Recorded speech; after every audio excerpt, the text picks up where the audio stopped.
Shalom, praise the lord, హల్లెలూయా. మన ప్రభువును రక్షకుడున్న యేసుక్రీస్తు నామములో మీకు శుభాన్ని ప్రకటిస్తున్నాను. ఈరోజు ఎంతమంది అయితే ఈ మాటలు వింటున్నారో మీ అందరికీ పరిశుద్ధాత్ముడు ఈ మాట అర్థమగునట్లుగా చేయునుగాక. ఒక అడవిలో కొన్ని చెట్లు కలిసి రాజును నిర్ణయించుకోవాలి, మా పైన మమ్మల్ని పరిపాలించడానికి రాజు ఉంటే బాగుంటుంది అని ఆలోచించి ఆ యొక్క అరణ్యమంతా తిరుగుతూ ఉన్నాయంట. చెట్లను పరీక్షిద్దాము ఏది బాగుంటుంది అని చెప్పి. ఆ క్రమంలో ఒక ఒలీవ చెట్టు దగ్గరికి వెళ్ళి ఆ చెట్లన్నీ అడుగుతున్నాయంట.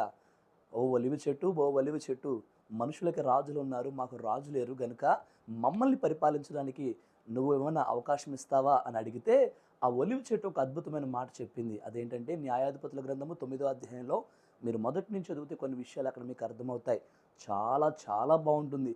ఇప్పుడు నేను చెప్పే విషయం ద్వారా కొన్ని విషయాలు మీరు నేర్చుకోవచ్చు. అదేంటంటే ఆ ఒలీవ చెట్టు ఇప్పుడు అక్కడ ఒక మాట అంటుంది. అదేంటంటే నేను దేవునిని దేవునిని సన్మానించడానికి, మనుషులను సన్మానించడానికి చేయబడ్డాను. ప్రియమైన దేవుని బిడ్డ, ఈరోజు నువ్వు గుర్తిస్తున్నావా?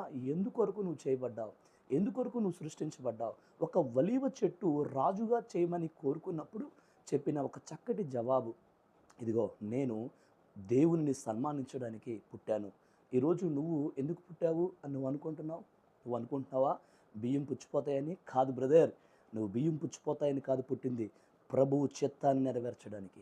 దేవుడు ప్రభువు చిత్తము నెరవేర్చే యోధుడిగా నిన్ను మార్చునుగాక. ఒక ఒలీవ చెట్టు ఎలాగైతే నేను దేవుని సంతోషపరచాలి, దేవునిని ఘనపరచాలని ఆశపడిందో, అలా నీవు నేను కూడా ప్రభువుని మహిమపరిచే వారంగా ఉందుముగాక.